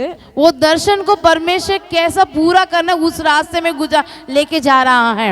அந்த தரிசனத்தை எப்படி ஃபுல்ஃபில் பண்றதுன்ற ஒரு வழியில தான் ஆண்டவர் அவரை நடத்திட்டு இருக்காரு. मगर यूसुफ की ये सब बातों को मालूम नहीं है, मैं कहाँ से कितना कैसे रास्ते में जा रहा हूँ करके। ஆனா யோசேப்புக்கு அதை குறிச்ச கொஞ்சம் கூட ஒரு அவேர்னஸே இல்ல, ஆண்டவர் எந்த வழியில என்ன நடத்திட்டு இருக்காருன்னு. मगर परमेश्वर के रास्ते के लिए, परमेश्वर की योजना के लिए यूसुफ अपने जीवन को समर्पण किया। ஆனா ஆண்டவருடைய சித்தத்துக்காக யோசேப்பு அவருடைய வாழ்க்கையை ஆண்டவருக்கு ஒப்பு கொடுக்கிறாரு. यहाँ पे वही वचन में लिखा है ना, तेरे जीवन में बड़े बड़े काम को मैं करूँगा जो तुम नहीं जानता। आमेन। உனக்கு அறியாததும் உனக்கு எட்டாததுமான பெரிய பெரிய காரியங்களை உன் வாழ்க்கையில நான் செய்வேன்னு இந்த வசனத்துல எழுதி இருக்கு. यिर्मयाह में लिखा है ना, तेरे जीवन में क्या करूँगा, बड़े बड़े कार्य को। எரேமியா 33:3 எழுதி இருக்கு இல்லீங்களா, உன் வாழ்க்கையில பெரிய பெரிய காரியங்களை செய்வேன், बड़े बड़े और कठिन बातों को बताऊंगा जिसे तू नहीं जानता।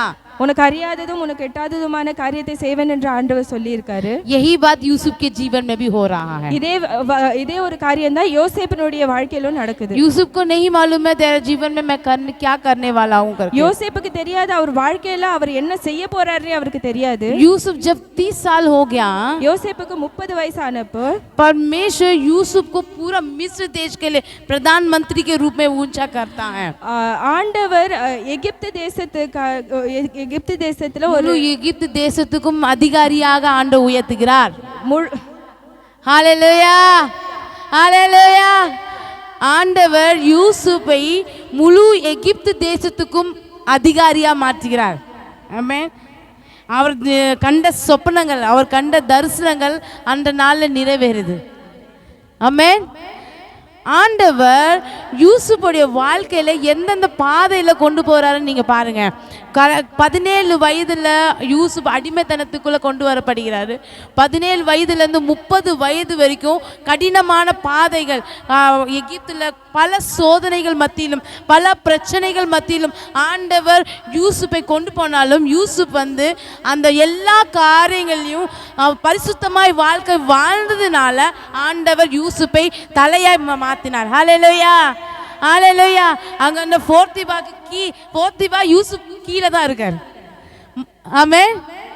ஆனா ஆண்டவர் நினைத்தார்னா யாரையும் மேல உயரத்துக்கு போதுமானவரா இருக்கிறார். ஹalleluya. அவன் இந்த வசனத்தை அதான் சொல்லப்பட்டிருக்கு, बड़े बड़े और कठिन बातों को बताऊंगा जिसे तू नहीं समझता। जब परमेश्वर यूसुफ के जीवन में ये सब कार्य को किया था, ஆண்டவர் யோசேப்பினுடைய வாழ்க்கையில இந்த காரியத்தெல்லாம் செய்யப்போ ஆனா யூசுப் को ये बातों को समझ में नहीं आया. யோசேப்புக்கு இதெல்லாம் புரியல. जब यूसुफ के जीवन में ये दर्शन कब मिला था, ये बातों को यूसुफ समझ नहीं पाया. யோசேப்பினுடைய வாழ்க்கையில இந்த தரிசனம் கிடைச்சப்போ யோசேப்பினால புரிஞ்சிக்கவே முடியல. मगर बाद में यूसुफ सारे बातों को समझ गया. ஆனா காலங்கள் போக போக யோசேப்பு எல்லாத்தையும் புரிஞ்சுக்கிட்டாரு. परमेश्वर यूसुफ के सिर को ऊंचा किया. ஆண்டவர் யோசேப்பினுடைய தலையை உயர்த்தினார். फिरौन के अगले स्थान पर यूसुफ को परमेश्वर बैठा दिया. பார்வோனுக்கு அடுத்த ஸ்தானத்துல ஆண்டவர் கொண்டு வந்தார். हालेलुया, हालेलुया, हालेलुया, आमीन. परमेश्वर असंभव को भी संभव करता है. ஆண்டவர் அசாத்தியமான காரியத்தையும் சாத்தியமாக்குகிறார். मेरे जीवन में देखूं, मैं वहां जाके सेवकाई करूंगी करके मैं एक पॉइंट भी मैं सोच के नहीं देखी थी. என் லைஃப்ல நான் மத்திய பிரதேஷ் போயிட்டு ஊழியம் செய்வேன்னு நான் ஒரு பர்சன் கூட நினைக்கல. मगर परमेश्वर ने मुझे वहां लेके गया. ஆனா ஆண்டவர் என்னை அங்க கொண்டு போனார். वहां लेके जाके पूरे वहां पर मध्य प्रदेश में पूरा लगभग 55 डिस्ट्रिक्ट्स हैं हमारे मध्य प्रदेश ல 55 डिस्ट्रिक्ट இருக்கு. शायद 55 से ज्यादा ही है. मैं अप्रोक्सीमेटली बोल रही मैं. अप्रोक्सीमेटा சொல்றாங்க. वहाँ जितने भी प्रभु की दास की वाइफ्स हैं उनके लिए मुझे सेक्रेटरी के रूप में परमेश्वर ने ऊंचा किया. அங்க பாஸ்டரோடைய வைஃப்ஸ்க்கான ஒரு ஐக்கியம் இருக்கு, அதுல செக்ரட்டரியா நான் இருக்கேன். मगर मैं मेरे जीवन में ये सब मिलेगा करके मैं सोच के भी नहीं. என் வாழ்க்கையில இதெல்லாம் கிடைக்கும்னு நான் எப்பவுமே யோசிச்சதே இல்ல. मैं कहाँ जन्म हुई थी, நான் எங்க பிறந்தேன், मैं कहाँ पालन पालन पोषण हुई எங்க थी, வளர்ந்தேன், मैं किसकी बेटी थी, நான் யாரோட மகளா मगर இருந்தேன், परमेश्वर ने कहाँ ऊंचा कर दिया। ஆனா ஆண்டவர் என்னை எங்க எடுத்துட்டு போய் உயர்த்தி हालेलुया, வச்சிருக்காரு. ஹalleluya, हालेलुया, हालेलुया। यही परमेश्वर का योजना होता है। இதுதான் ஆண்டவருடைய சித்தமா இருக்குது. आमेन। ஆமென். यूसुफ के जीवन के जैसा मेरे जीवन भी है। யோசேப்பினுடைய லைஃப் மாதிரி தான் என்னோட லைஃபும். मैं कभी कभी कंपेयर करके देखती हूँ तो परमेश्वर मेरे को कहाँ से कहाँ लेके चले நான் गया। எப்பயாச்சும் கம்பேர் பண்ணி பார்ப்பேன், ஏசப்பா என்னை எங்க இருந்து எங்க கொண்டு போயிட்டாருன்னு. मैं एक इस ऊंची जगह जाने के लिए मैं योग्य नहीं हूँ। இந்த இந்த ஸ்தானத்துக்கு நான் யோக்கியம் இல்ல, मैं योग्य नहीं हूँ, सच में நான் मैं தகுதி योग्य இல்ல, नहीं हूँ, நான் தகுதி இல்ல. मगर परमेश्वर मुझे योग्य ஆனா बनाया। ஆண்டவர் என்னை मैं தகுதியாக்கினார். ये पद मुझे चाहिए करके मैं किसी से जाके वॉलंटियर मैं कुछ पूछा भी नहीं हूँ। இந்த இந்த இடம் எனக்கு தேவை அப்படின்னு போயிட்டு நான் வாலண்டியரா நான் போய் கேட்கல. हमारा कमेटी के लोगों ने खुद, वो लोग मेरे से बड़े बड़े ऊंचे लीडर्स में रहने वाले लोग खुद वो बोल रहे हैं आपको ही रहना है அந்த करके। கமிட்டி மெம்பர்ஸ் எல்லாம் சேர்ந்து எல்லாருமே வந்து நீங்க தான் இதுக்கு லீடரா இருக்கணும் அப்படின்னு சொல்லிட்டு எனக்கு இந்த பதவியை கொடுத்தாங்க. 2 साल हो गया है, 2 வருஷம் ஆயிடுச்சு. 2 साल उसको वो बातों को कार्य करती आ रही हूँ, 2 வருஷமா இந்த காரியங்களை நான் பார்த்து கொண்டு मगर परमेश्वर भला है। ஆனா ஆண்டவர் நல்லவர். हालेलुया, आमीन। Hallelujah, hallelujah. यदि और एक वचन को मैं आपके बीच में रखना चाहती हूँ। இன்னொரு வசனத்தை படிப்போம். एस्तर की किताब எஸ்தர் புஸ்தகம் 4वीं अध्याय 4வது அதிகாரம் 18 से लेके 18 முதல் 28 வசனம் வரை। 28 வசனம் வரை. मगर அது வாசிக்க வேண்டாம், எஸ்தர் வசனத்துல 16வது வசனம் மட்டும் நீங்க வாசிங்க।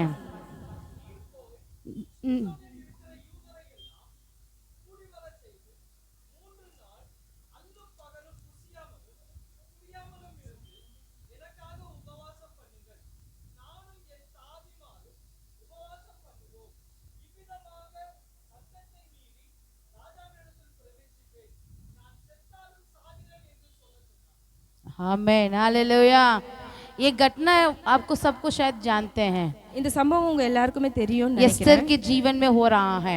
எஸ்தருடைய வாழ்க்கையில நடைபெற்று கொண்டிருக்கு. एस्तर एक यहूदी लड़की थी, எஸ்தர் வந்து ஒரு யூத ஸ்திரீயா இருந்தால் वो वहाँ पर सुसान देश में राजा के पत्नी बन गई। அவங்க வந்து சூசான் தேசத்துல ராஜாவினுடைய மனைவி ஆகினாங்க, मनेवी हो गई ஆயிட்டாங்க. तो वहाँ पर एक बात वहाँ पर हो रहा है, वहाँ पे एक घटना हो रहा है। அங்க ஒரு காரியம் நடக்குது. वहाँ पे आमान नामक एक व्यक्ति है, அங்க ஒரு ஹாமான் என்ற ஒரு நபர் இருக்கிறாரு. मोर्दिका को वो नफरत करने लगा था। மொர்தெகாயை வெறுக்கிற ஒரு நபர் அவரு. मोर्दिका कौन था? वो एक यहूदी था। மொர்தெகாய் வந்து ஒரு யூதரா தான் இருந்தாரு. यहूदी कभी भी इंसान के सामने दंडवत नहीं करते हैं। யூதர்கள் எப்பவுமே மனுஷங்களுக்கு முன்பாக வணங்க மாட்டாங்க. यहूदी सिर्फ परमेश्वर की उपस्थिति में ही दंडवत करते हैं। யூதர்கள் எப்பவுமே ஆண்டவருக்கு முன்பாக மட்டும் தான் தலை வணங்குவாங்க.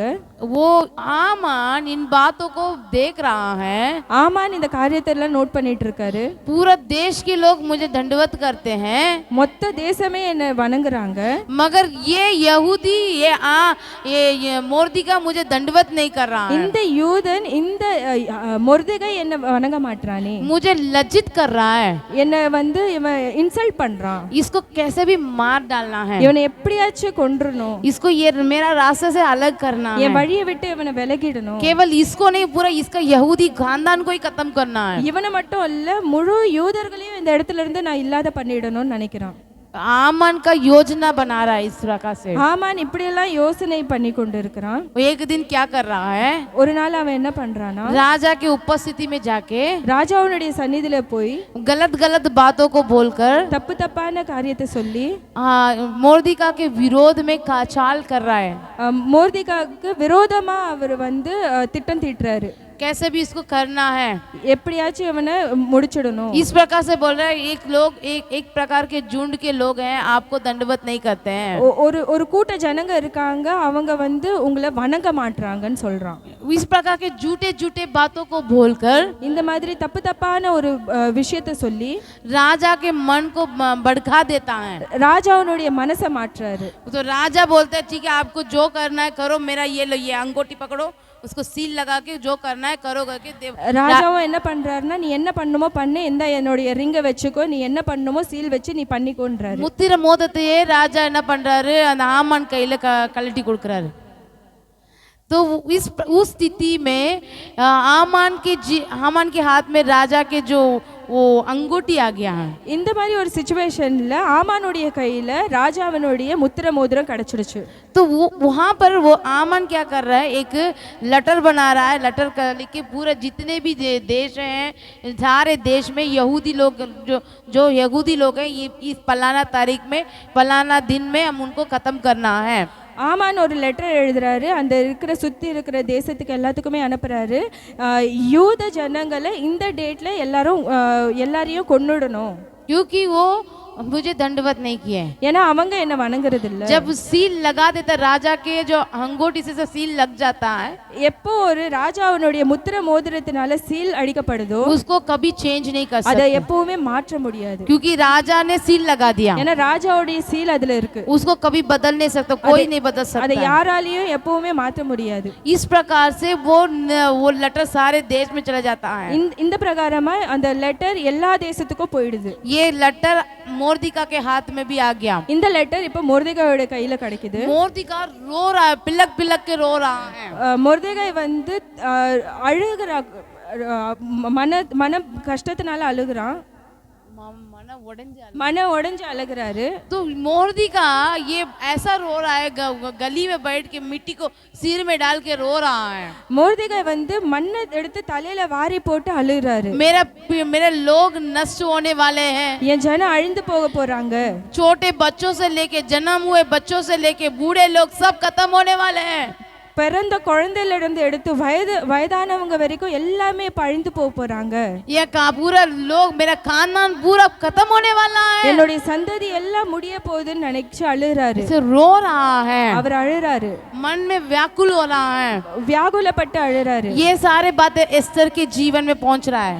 இப்போ இந்த எல்லா விஷயமும் எஸ்தருடைய காதுக்கு போகுது. तो एस्तर कह रही है, எஸ்தர் சொல்றாங்க, आप जाके हमारे लोगों को बोलो, நீங்க போய் நம்ம ஜனத்துக்கு சொல்லுங்க. सूसन नगर में जाके वो बोलो, सूसन நகரத்துல போய் சொல்லுங்க, वो 3 दिन वो उपवास रखने के लिए 3 நாள் உபவாசம் இருந்து ஜெபம் பண்ண. मैं भी उपवास रखूंगी अपनी दासियों के साथ, ना मैं खाऊंगी ना पीऊंगी, ना எதுவும் சாப்பிட போறது இல்ல எதுவும் குடிக்க போறது இல்ல. यदि मैं ये सारे 3 दिन होने के बाद இந்த 3 நாள் முடிந்த பிறகு मैं राजा के उपस्थिति में जाऊंगी, நான் ராஜாவுடைய சந்நிதிக்கு போவேன். भले मैं राजा मुझे मार डाले तो मार डाले, ராஜா என்ன கொன்னு போட்டாலும் பரவாயில்லை, मैं जाऊंगी राजा से बात करूंगी, நான் போவேன் ராஜா கூட பேசுவேன். आमेन आमेन हालेलुया.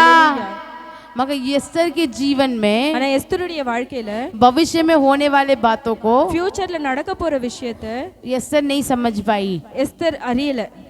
मोर्दिका भी क्या है, परमेश्वर का योजना को समझ नहीं पाया. मोर्देकाயும் ஆண்டவருடைய யோசனையை பற்றி ஒரு அறியாமையில தான் இருந்தாரு. वहां पर यदि हम देखेंगे அந்த இடத்துல நம்ம பார்க்கிறோம், वहां पर एस्तर 3 दिन के बाद राजा के उपस्थिति में जा रही है. एस्तर 3 நாளுக்கு அப்புறம் ராஜாவுடைய சந்நிதியில போறா. वहां पर बोल रही है, राजा आप मेरे को मैं जो डिनर रेडी करी हूँ वो डिनर में आप आ जाइए. ராஜா கிட்ட போய் சொல்றா, ராஜா நான் உங்களுக்காக ஒரு விருந்து ஆயத்தப்படுத்தி இருக்கேன், நீங்க அதுல பார்ட்டிசிபேட் பண்ணுங்கன்றாங்க. वहां पे क्या है, राजा भी क्या बोल रहा है, तुम्हें मेरा पूरा प्रॉपर्टी चाहिए, मैं पूरा प्रॉपर्टी मैं तुम्हारे लिए दे दूंगी. அப்ப கூட ராஜா வந்து சொல்றாரு, உனக்கு என்ன என்னோட சொத்து எல்லாம் வேணுமா, நான் உனக்கு உன் பேர்ல கொடுத்துறேன், मेरा आधा संपत्ति मैं दे दूंगी, நான் என்னோட பாதி प्रॉपर्टी எல்லாம் உனக்கு கொடுத்துறேன். मगर एस्तर बोल रही है मुझे संपत्ति नहीं चाहिए. ஆனா எஸ்தர் சொல்றா, எனக்கு உங்க சொத்து தேவையில்லை. उस समय यदि बोल सकती थी एस्तर, அப்ப கூட எஸ்தர் சொல்லி இருக்கலாம், इस प्रकार से आमान ने कार्य किया करके, இந்த மாதிரி ஆமான் இப்படி ஒரு காரியத்தை பண்ணி இருக்கான்னு சொல்லி இருக்கலாம். मगर एस्तर ने वो बातों को नहीं करी. ஆனா எஸ்தர் ஞானமா அந்த வார்த்தையை சொல்லல. एस्तर राजा को अकेले में मेरे साथ डिनर में आ जाइए. एस्तर வந்து அவர் தனியாக ஒரு केवल राजा को नहीं आमान को भी संग में इनवाइट कर रही है. வெறும் ராஜாவை மட்டும் இல்ல ஆமானையும் அந்த விருந்துக்கு கூப்பிடுறா. मगर वहां पे परमेश्वर कार्य कर रहा है. ஆனா அந்த இடத்துல ஆண்டவர் கிரியை செய்றார். परमेश्वर हामान की जो भी चाल था सारे चालों को कुला के बता रहा है. ஆண்டவர் வந்து ஆமானுடைய தந்திரங்கள் ஒவ்வொன்றையும் ஓபனா அங்க சொல்ல ஆரம்பிக்கிறாரு. हामान ने मोर्दिका के लिए 50 फुट ऊंचा वो फांसी में टंगाने के लिए वो पेड़ खड़ा कर दिया था. ஆமான் வந்து மொர்தெகாய்க்காக 50 அடி உயரத்துல ஒரு தூக்கு கயிறை உருவாக்கிட்டாரு. मगर जो जिन्होंने उसको बना उसी को फांसी में लटका दिया है। ஆனா யார் அதை செஞ்சாங்களோ அவங்களையே அந்த தூக்கு கயிறுல ஏற்ற ஆண்டவர் உதவி செய்தார். परमेश्वर वहां पे पूरे इस्राएली लोगों को बचाया। ஆண்டவர் வந்து மொத்த இஸ்ரேல் ஜனங்களையும் அந்த இடத்துல வந்து हालेलुया ஹalleluya हालेलुया। परमेश्वर महान है। ஆண்டவர் மகிமை अपने लोगों को अपने प्रजाओं को छूने के लिए किसी को अधिकार नहीं है। அவருடைய ஜனங்களை தொடறதுக்கு யாருக்குமே அதிகாரம் இல்லை. क्योंकि परमेश्वर उनके लोगों को अलग किया है। ஆண்டவர் அந்த ஜனங்களை வேர்பிரித்திருக்கார். परमेश्वर उनके लोगों के द्वारा बड़े बड़े कार्य करने के लिए योजना बनाया है। ஆண்டவர் அவருடைய ஜனங்களை கொண்டு பெரிய பெரிய காரியங்களை செய்ய அவர் யோசனை கொண்டு இருக்கிறார். भले शुरुआत में हमें मालूम नहीं है, ஆரம்பத்துல நம்மளுக்கு தெரியாது परमेश्वर हमारे द्वारा क्या करने वाले हैं, நம்மள கொண்டு ஆண்டவர் என்ன செய்ய போறாருன்னு. मगर जब वो स्थान में हम पहुंचेंगे, ஆனா எப்போ அந்த ஒரு ஸ்தானத்துக்கு நம்ம போறோமோ परमेश्वर हमारे जीवन में कितना आश्चर्य किया कार्य किया करके हम जान पाएंगे। அப்பதான் நமக்கு விளங்கும் ஆண்டவர் நம்மளுடைய லைஃப்ல எவ்வளவு ஆச்சரியமான காரியத்தை செஞ்சிருக்காரு. हालेलुया ஆமென் हालेलुया हालेलुया आमेन। परमेश्वर यही यूसुफ के जीवन में भी किया है। இதேதான் யோசேப்பினுடைய வாழ்க்கையிலும் ஆண்டவர் शुरुआत செய்திருக்கிறார். में यूसुफ को कुछ मालूम नहीं था, முதல்ல யோசேப்புக்கு இத பத்தி ஒரு நாலேஜும் இல்ல. मगर यूसुफ के जीवन में जब वो आशीषों को प्राप्त किया तभी यूसुफ परमेश्वर को महिमा किया। எப்போ யோசேப்பு அந்த ஆசீர்வாதங்களை பெற்றுக்கொண்டாரோ அப்போதான் யோசேப்பு ஆண்டவரை மகிமைப்படுத்தினார். ये एस्तर को शुरुआत में मालूम नहीं पड़ा, எஸ்தருக்கு முதல்ல அந்த விஷயங்கள் தெரியாது. मगर जब समय आया परमेश्वर के नाम को महिमा करी। எப்போ அந்த நேரம் வந்துச்சோ அந்த நேரத்துல ஆண்டவருடைய நாமத்தை மகிமைப்படுத்தினார். हालेलुया ஆமென் हालेलुया ஹalleluya। परमेश्वर हर कोई के जीवन में एक योजना बना के रखा है। ஆண்டவர் ஒவ்வொருவருடைய வாழ்க்கையிலும் ஒரு திட்டத்தை வைத்திருக்கிறார். क्या हम परमेश्वर की योजना के लिए हमारे जीवन को हम समर्पण किए हैं? அவருடைய திட்டத்துக்காக நம்ம வாழ்க்கையை நம்ம क्या हम அர்ப்பணிச்சிருக்கோமா? प्रभु की योजना के लिए हम कान खोल के दिए हैं? அவருடைய சித்தத்துக்கு நம்ம காது திறந்து வச்சிருக்கோமா? प्रभु जी मुझसे बोलिए, मैं आपकी बातों को सुनना चाहते हैं। कभी बोले हैं? தேவனே என்னோட பேசுங்க, எனக்கான காரியத்தை சொல்லுங்கன்னு நம்ம எப்பயாச்சும் காது கொடுத்து கேட்டிருக்கோமா? मैं भी आपके लिए कुछ करना चाहता हूँ, करना चाहती हूँ। நானும் உமக்காக ஏதாச்சும் நான் செய்யணும்னு நினைக்கிறேன்னு நீங்க சொல்லியிருக்கீங்களா? எப்பயாச்சும் நீங்க ஆண்டவர் சமூகத்துல உட்கார்ந்து அமர்ந்து இருந்து கேட்டிருக்கீங்களா? ஹalleluya ஹalleluya. நாம இன்னி கேட்க போறோம். ஹalleluya. கண்களை மூடி, நம்ம எல்லாரும் கண்களை மூடி, ஆண்டவரே யோசேப்புடைய வாழ்க்கையில நீங்க செய்த காரியங்களுக்கு ஆண்டவரே எங்க வாழ்க்கையிலும் நீர் அதே போல காரியங்களை நீ செய்ய வல்லவரா இருக்கீங்க ராஜா. எல்லாரும் கண்களை மூடுவோமா? எல்லாரும் கண்களை மூடி சிறிது நேரம் ஆண்டவர் சமூகத்துல அர்ப்பணித்து நம்ம ஜெபிக்க போறோம். என்னை நோக்கி கூப்பிடு, நீ அறியாததும் உனக்கு எட்டாததும் பெரிய காரியங்களை செய்வேன் என்று ஆண்டவர் வாக்களித்திருக்கார். நம்ம ஆண்டவரை நோக்கி பார்க்க போறோம். ஆண்டவரே உம்மை நோக்கி நாங்க பார்க்கிறோம் அப்பா. நாங்க அற்பமான பாத்திரம் ஆண்டவரே. ஆண்டவரே எங்களை நீர் அபிஷேகம் பண்ணியிருக்கீங்க ராஜா. எங்களை உருவாக்கினவர் நீர் ஐயா, எங்களை வேர் பிரித்தவர் நீர் ஆண்டவரே. எல்லாரும் சேர்ந்து ஆண்டவர் சமூகத்துல ஓ ஹalleluya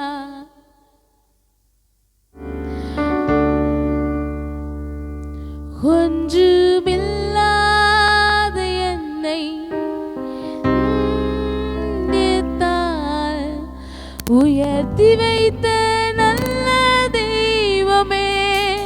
எல்லாம் சேர்ந்து பாடுவோம். ஒன்றுமில்லாத என்னை உம் காருண்யத்தால் உயர்த்தி வைத்த நல்ல தெய்வமே. உம் அழகான கண்கள் என்னை கண்டதாலே முடிந்ததென்று நினைத்த நான் உயிர் வாழ்கிறேன். உம் அழகான கண்கள் என்னை கண்டதாலே முடிந்ததென்று உயிர் நான் உயிர் வாழ்கிறேன். யாரும் இல்லாத என்னை நன்றாய் அறிந்து தேடி வந்த நல்ல தெய்வமே.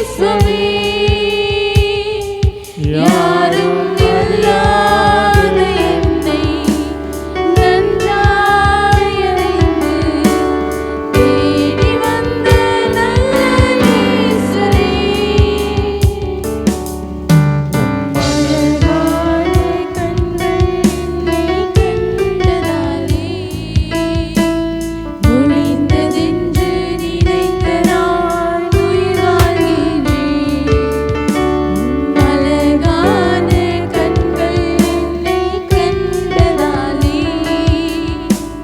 முடிந்ததென்று நினைத்த நான் உயிர் வாழ்கின்றேன். கர்த்தர் காலையில நம்மோடு கூட நல்ல அருமையான வார்த்தைகளை கர்த்தர் பேசினார். நீ அறியாததும் உனக்கு எட்டாததுமான பெரிய காரியங்களை கர்த்தர் செய்கிறவர் அல்லவா. ஒன்றுமில்லாத இருந்ததான நம்மை கர்த்தர் உயர்த்தினார். யோசேப்பை தன்னுடைய சகோதரர்கள் விற்று போட்டார்கள், குழியிலே போட்டார்கள், அடிமையாய் விற்று போட்டார்கள். சிறைச்சாலையிலே தள்ளப்பட்ட யோசேப்பு தேசத்திற்கு அதிபதியாய் மாறினார். யோசேப்பு கொண்டு மட்டும் தெரியும், கர்த்தர் என் கூடவே இருக்கிறாரு, கர்த்தர் என் கூடவே இருக்கிறாரு. என் சகோதரர்கள் கூட கர்த்தர் இல்லை, ஆனால் என் கூட கர்த்தர் இருக்கிறாரு. எனக்கு தந்த தரிசனத்தை கர்த்தர் நிறைவேற்றுவான்னு நினைச்சான். கர்த்தர் நிறைவேற்றினாரு. இன்னைக்கு உங்க கூட கர்த்தர் இருக்கிறார் என்பதை மறந்து போகாதங்க. கர்த்தர் உங்க கூட இருக்கிறார். உங்க உடன்பிறப்புக்கு கூட இருக்காங்களோ இல்லையோ, உங்களை கர்த்தர் வேறு பிரிச்சிட்டாரு. உங்களை பார்த்து ஆண்டவர் சொல்றாரு, நீ அறியாததும் உனக்கு எட்டாததுமான பெரிய காரியங்களை செய்வேன். ஆண்டவருடைய கருத்தில் சொல்லுங்க, ஆண்டவரே நீ பெரிய காரியங்களை எங்களுக்கு செய்ய போறதற்காக உமக்கு நன்றி ஆண்டவரே, நன்றி ஆண்டவரே, நன்றி ஆண்டவரே, நன்றி ஆண்டவரே. பெரிய காரியங்கள், தேசமே பயப்படாதே, மகிழ்ந்து கலிகூறு, கர்த்தர் பெரிய காரியத்தை செய்வார். உன்னுடைய வாழ்க்கையில் இன்னைக்கு பெரிய காரியங்களை செய்கிறவர். அருமையான இந்த மகளை கர்த்தர் அற்பமாக இருந்தான மகளை, ஒன்றுமில்லாத இருந்ததான இந்த மகளை கர்த்தர் இன்றைக்கு பயன்படுத்தி கொண்டிருக்கிறாரே. நான் கூட நினைச்சு பார்க்கல இப்படியெல்லாம் பேசுவோம் அப்படின்னு.